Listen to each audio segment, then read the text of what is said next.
नमो तस्सा भगवतो अरहतो। नमो बुद्धाय। मैं डॉक्टर सीमा शर्मा आज के इस विशेष कार्यक्रम में आपका बहुत बहुत स्वागत करती हूँ। कार्यक्रम के पिछले भाग में हमने चर्चा की श्रमण गौतम की विभिन्न तपस्याओं के बारे में। आज हम चर्चा करेंगे श्रमण गौतम की तपस्याओं के बाद उन्हें 5 स्वप्न आते हैं, जो संकेत होता है कि श्रमण गौतम बुद्ध बनने वाले हैं। और इस विषय पर हमारे साथ विस्तार से चर्चा करने के लिए भंते कुशल सुमन जी उपस्थित हैं, जिन्होंने बुद्ध दर्शन में उच्च शिक्षा प्राप्त की है एवं देश विदेशों में कई सम्मानों व पुरस्कारों से सम्मानित किए गए हैं। तो हम स्वागत करते हैं भंते कुशल सुमन जी का। भंते जी, आपका बहुत बहुत स्वागत है। नमो तस्सा भगवतो अरहतो सम्मा सम्बुद्धस्स। नमो तस्सा भगवतो अरहतो सम्मा सम्बुद्धस्स। नमो तस्सा भगवतो अरहतो सम्मा सम्बुद्धस्स। सर्वप्रथम मेरे आचार्य श्री के पुण्य चरणों को कोटि कोटि नमन। फिर मेरे उपाध्याय भंते के पुण्य चरणों को कोटि कोटि नमन। भंते जी, हमारे अनेक दर्शकों ने प्रश्न के रूप में अपनी जिज्ञासाएं हमें भेजी हैं।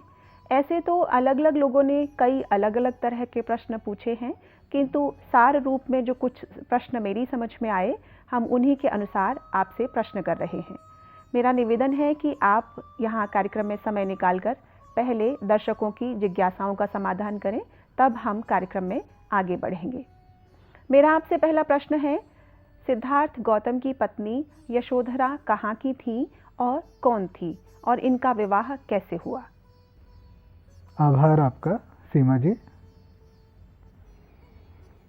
यशोधरा राजा सुप्पबुद्ध की पुत्री और इनकी माता का नाम अमिता। पिता सुप्पबुद्ध कोल्य थे, कोल्य कुल से थे, और माता अमिता शाक्य कुल की थी। जिस दिन जन्म होता है यशोधरा का, वैशाख पूर्णिमा के दिन, उसी दिन सिद्धार्थ गौतम का भी जन्म होता है। जब ये 16 वर्ष की हो जाती हैं तो इनकी शादी सिद्धार्थ गौतम से करवा दी जाती है। 29 वर्ष तक की आयु तक सिद्धार्थ गौतम और यशोधरा गृहस्थ जीवन में रहते हैं। 29 वर्ष की आयु में इन्होंने एक सुंदर से पुत्र को जन्म दिया। यशोधरा ने पुत्र का नाम रखा गया राहुल। फिर बाकी की कहानी जैसे आप जानते हैं। सिद्धार्थ गौतम ने गृहस्थ जीवन का त्याग किया। गृहस्थ जीवन का जैसे त्याग किया, तो ये जिस प्रकार से सिद्धार्थ गौतम रहते हैं गृहस्थ जीवन के बाद, तो वैसे ही वे राजमहल में रहती हैं एक सन्यासी बनके। सिद्धार्थ गौतम के जाने के बाद भी इनको कहीं रिश्ते आते रहे अलग अलग राजकुमारों से। फिर भी इन्होंने किसी अन्य राजकुमार से शादी नहीं की, न कभी सोचा। एक दिन की बात है, जब सिद्धार्थ गौतम बुद्ध बन जाते हैं, तो वे अपने शहर कपिलवस्तु वापस लौट आते हैं। रहने के लिए नहीं, सिर्फ मिलने के लिए अपने पिता से। वे ऐसे कहती हैं कि मुझ में अगर कोई सद्गुण होंगे तो स्वयं सिद्धार्थ मुझसे मिलने आएंगे, मैं उनसे मिलने नहीं जाऊंगी। उन्हें लगता है कि वे अभी भी उनके वही पति हैं जो उनको छोड़ के गए थे।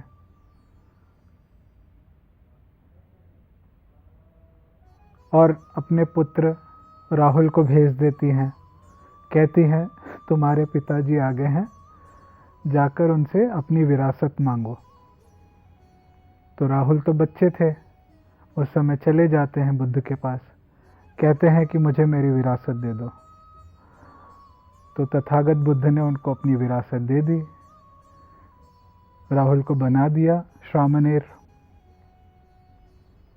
और जब मिलने जाते हैं यशोधरा से, तो राजा शुद्धोदन भी साथ होते हैं। बुद्ध के साथ उस समय सारिपुत्र भी थे, आनंद भी थे। और शुद्धोदन राजा ने बताया किस प्रकार से सिद्धार्थ गौतम ने जब गृहस्थ जीवन का त्याग किया, और यशोधरा भी उन्हीं की भांति राजमहल में रहते हुए भी बड़ा सा साधारण जीवन जीने लगी। बुद्ध काफ़ी प्रशंसा करते हैं यशोधरा की। और आगे चल के जब राहुल ने, उनके पुत्र ने संन्यास ले लिया या श्रामणेर बना दिए गए राहुल, तो उसके कुछ समय बाद यशोधरा भी संन्यास ले लेती हैं, भिक्षुणी बन जाती हैं। भिक्षुणी बनने के बाद वे भी अरहंत हो जाती हैं, अरहंत का निर्वाण का साक्षात्कार कर लेती हैं। बुद्ध के महापरिनिर्वाण से 2 वर्ष पहले, अर्थात 78 की आयु में ये परिनिर्वाण को प्राप्त होती हैं।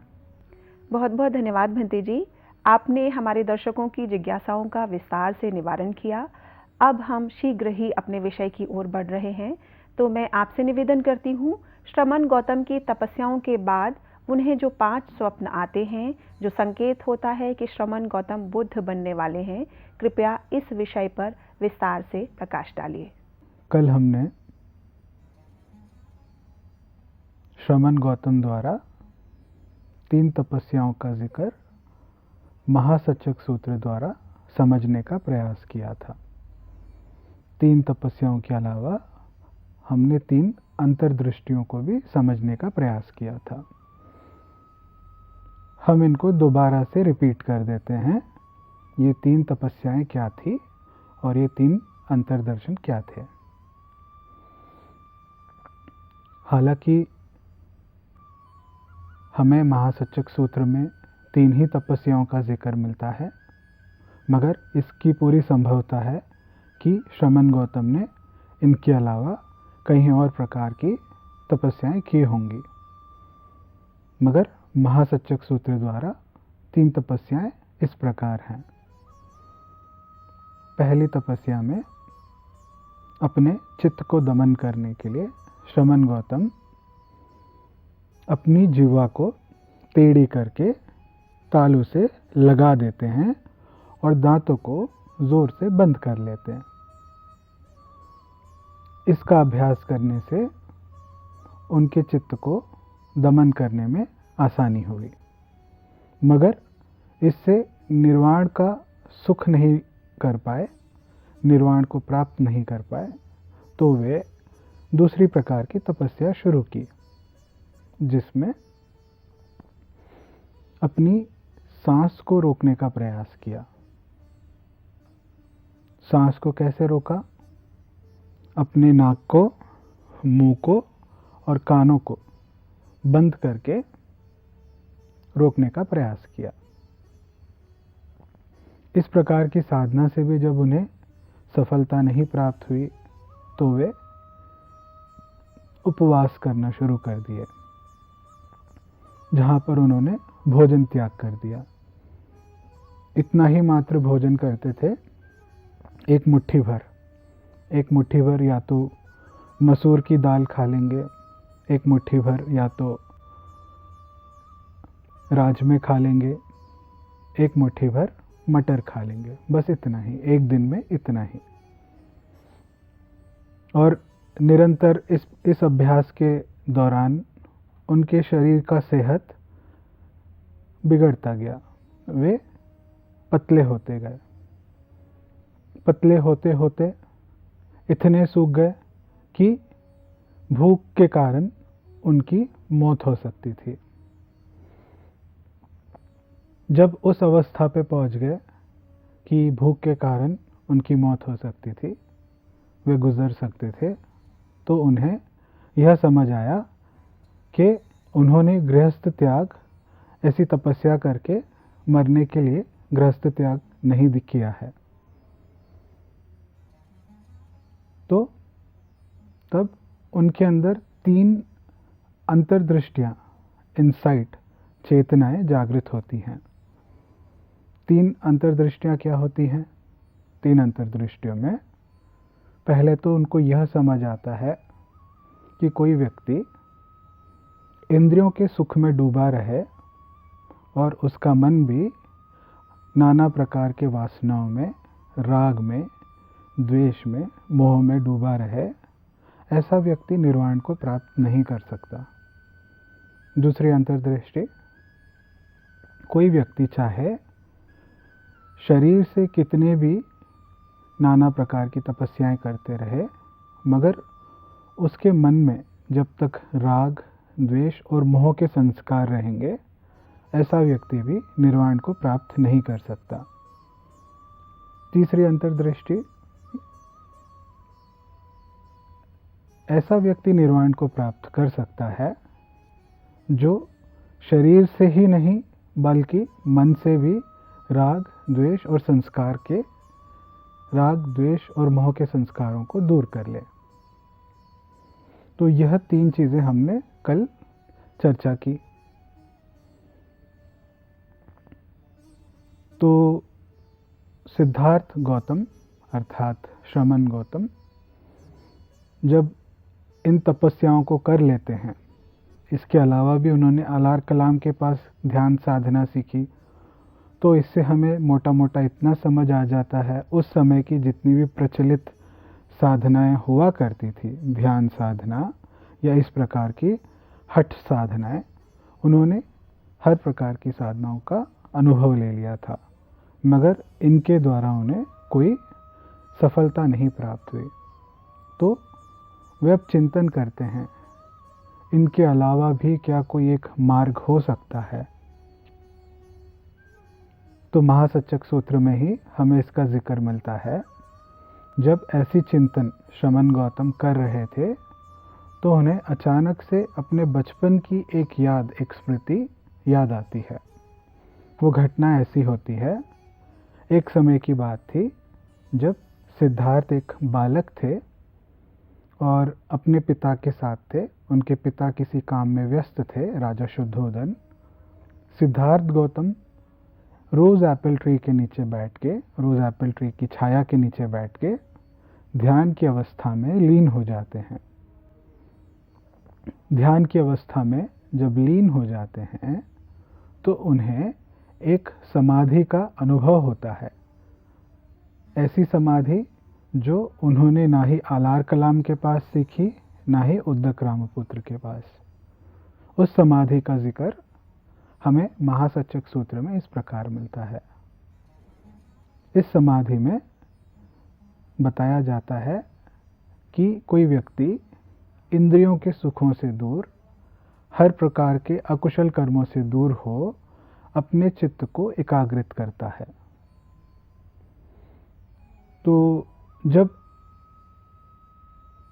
श्रमण गौतम को अपनी ये स्मृति याद आ जाती है, तो वे चिंतन करते हैं कि क्या यह उसी निर्वाण के लिए एक मार्ग हो सकता है।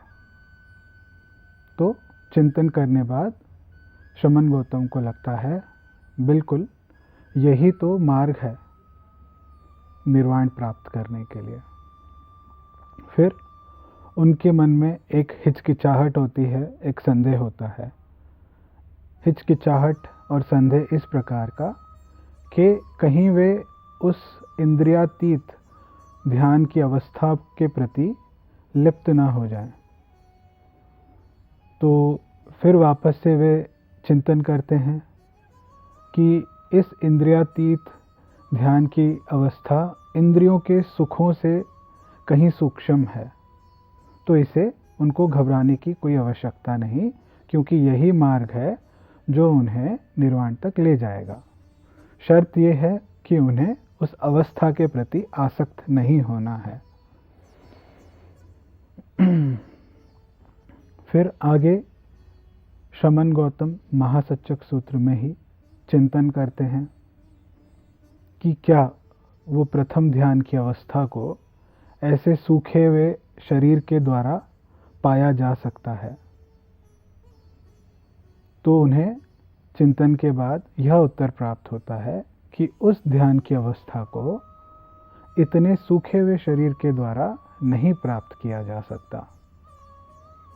तो क्या करते हैं वे निश्चय करते हैं कि मुझे अभी भोजन ग्रहण करना शुरू कर देना है।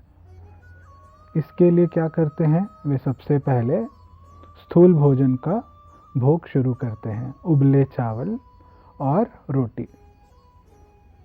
तो जब श्रमण गौतम भोजन ग्रहण करना शुरू कर देते हैं तो उनके साथ 5 भिक्षु, जिनको पाली में पंचवज्ञ भिक्खु कहा गया है, वे इन्हें वहाँ पर छोड़ के चले जाते हैं, क्योंकि उन्हें ऐसे लगता है श्रमण गौतम अभी पथभ्रष्ट हो गए हैं, वे वापस से संसारिक जीवन में लौट गए हैं।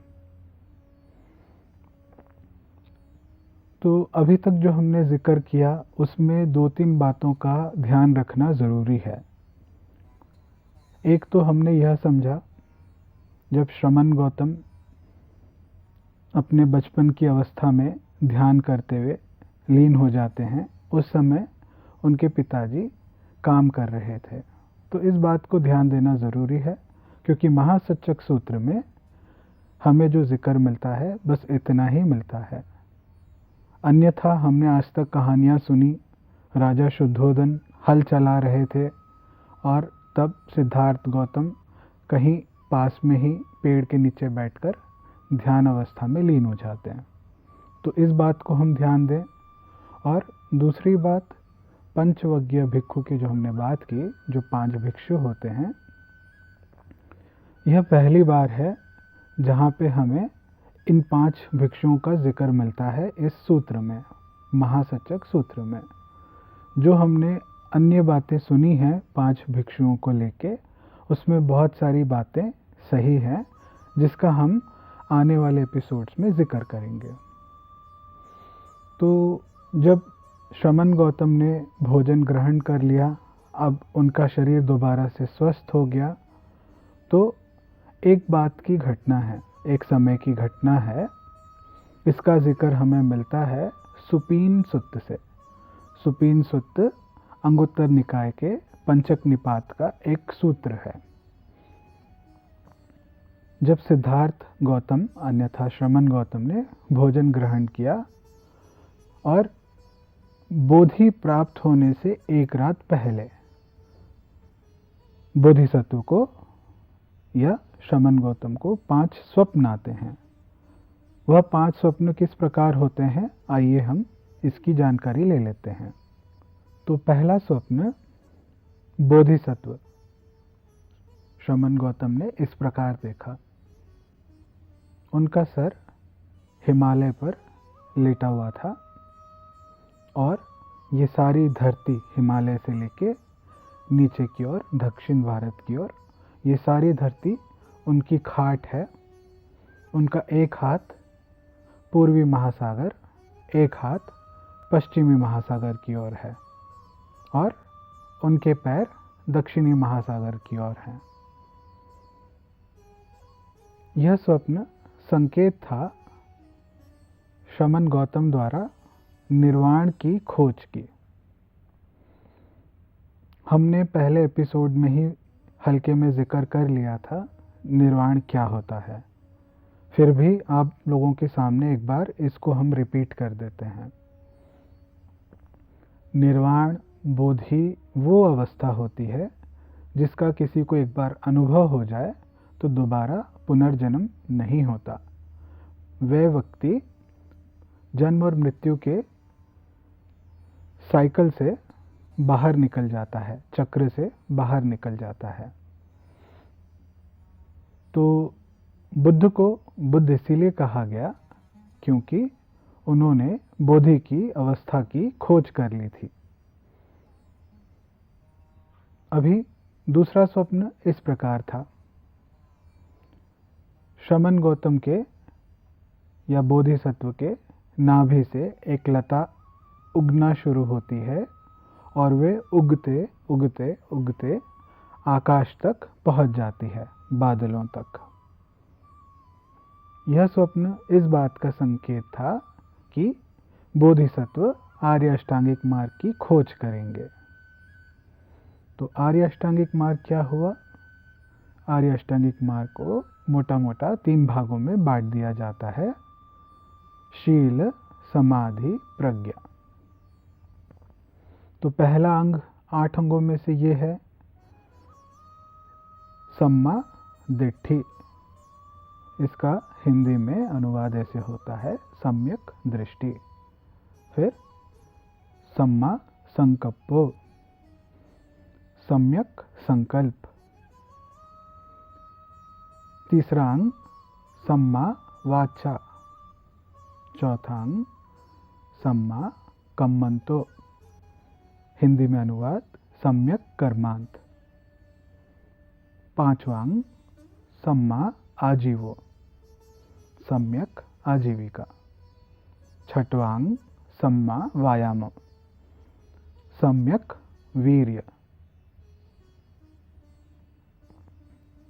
सातवां अंग सम्मा सति, हिंदी में अनुवाद सम्मा या सम्यक स्मृति।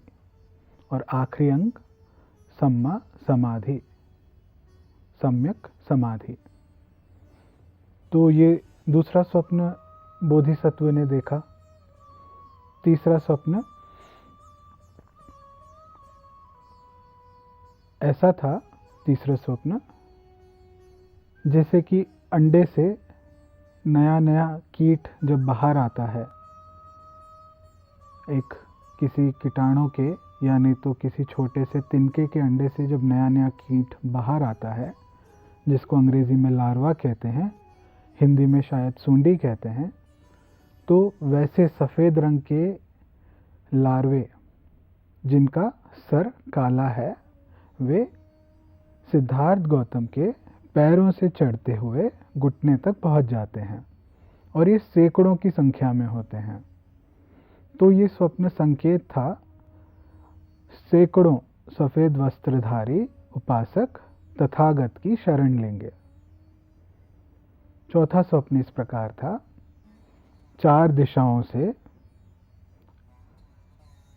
अलग अलग कलर के, अलग अलग रंग के पंछियां सिद्धार्थ गौतम की शरण में आते हैं। यह स्वप्न संकेत था जो 4 वर्ण हैं, ब्राह्मण, क्षत्रिय, वैश्य और शूद्र, इन चारों वर्णों से लोग तथागत की शरण आएंगे। तथागत से शिक्षा सीखकर वे मुक्त बनेंगे, अरहंत बनेंगे। पांचवा स्वप्न इस प्रकार था, वे धूल भरे पहाड़ पर नंगे पैर चल रहे हैं। जो एक विशाल पहाड़ है धूल से भरा हुआ, उस पर वे नंगे पैर चल रहे हैं। यह स्वप्न इसका संकेत था कि बुद्ध बनने बाद वे इस संसार में रहते हुए भी इस संसार से लिप्त नहीं होंगे। तो यह 5 स्वप्न संकेत थे बोधिसत्व के बुद्ध बनने के, और बोधिसत्व को ये 5 सपने उनकी बोधि प्राप्ति से एक दिन पहले होते हैं। तो आज के धर्म चर्चा का सार इस प्रकार है। महासचक सूत्र द्वारा, मध्यम निकाय के महासचक सूत्र द्वारा हमने यह समझा, सिद्धार्थ गौतम को अपने बचपन की स्मृति आना, जहाँ पे वे पेड़ के नीचे बैठ के प्रथम ध्यान में लीन हो जाते हैं, और इस स्मृति को वे अपने आगे की यात्रा के लिए इस्तेमाल करते हैं, और वे भोजन शुरू करते हैं, भोजन ग्रहण करना शुरू करते हैं। भोजन ग्रहण करने के बाद जो 5 भिक्षु हैं वे उन्हें छोड़ के चले जाते हैं। यह हमने महासचक सूत्र से द्वारा समझा। और सुपीन सूत्र, अंगुत्तर निकाय का पंचक निपात का सुपीन सूत्र, इसके द्वारा हम बोधिसत्व के बुद्ध बनने से एक दिन पहले के 5 स्वप्नों के बारे में जानकारी रखते हैं। तो ये 5 स्वप्न के संकेत इस प्रकार हैं कि बोधिसत्व को शीघ्रातिशीघ्र बोधि प्राप्त होनी थी, वे निर्वाण का खोज करने वाले थे। दूसरा स्वप्न का संकेत इस प्रकार था कि वे आर्य अष्टांगिक मार्ग की खोज करने वाले थे। तीसरा संकेत इस प्रकार था, सैकड़ों संख्या में सफ़ेद वस्त्रधारी उपासक तथागत की शरण आने वाले थे। चौथा स्वप्न इस प्रकार से था, जो 4 वर्ण से नाना प्रकार के लोग तथागत की शरण आएंगे और तथागत की शिक्षा ग्रहण करके वे अरहंत प्राप्त करेंगे। और 5वीं और आखिरी स्वप्न इस प्रकार है, तथागत इस धरती पर रहते हुए भी इसकी मलिन बातों से लिप्त नहीं होंगे। यह था 5 स्वप्नों का सारांश। तो हम आने वाले एपिसोड में फिर भेंट करेंगे। भवतु सब मंगलम, भवतु सब मंगलम, भवतु सब मंगलम। सबका भला हो, सबका मंगल हो, सबका कल्याण हो। सुखी हो, सुखी हो, सुखी हो। भंते जी, आपका बहुत बहुत आभार। आपने हमारे दर्शकों को बहुत ही ज्ञानवर्धक जानकारियाँ दी। आज के इस विशेष कार्यक्रम में इतना ही। अब समय हो चुका है आज के कार्यक्रम को यहीं विश्राम देने का, लेकिन इससे पहले मैं आपको बता देना चाहती हूँ कि आपके मन में यदि कोई प्रश्न हो, किसी तरह की जिज्ञासाएं हों, तो आप हमसे पूछ सकते हैं। प्रश्न पूछने के लिए हमारा व्हाट्सएप नंबर है 9639010109। आप हमें ईमेल आईडी पर ईमेल भी कर सकते हैं, subharatibuddha@gmail.com। तो मैं आशा करती हूँ आप अपनी जिज्ञासाओं को, अपने प्रश्नों को दबाएंगे नहीं और इस कार्यक्रम का हिस्सा बनकर अपनी जिज्ञासाओं का निवारण करेंगे।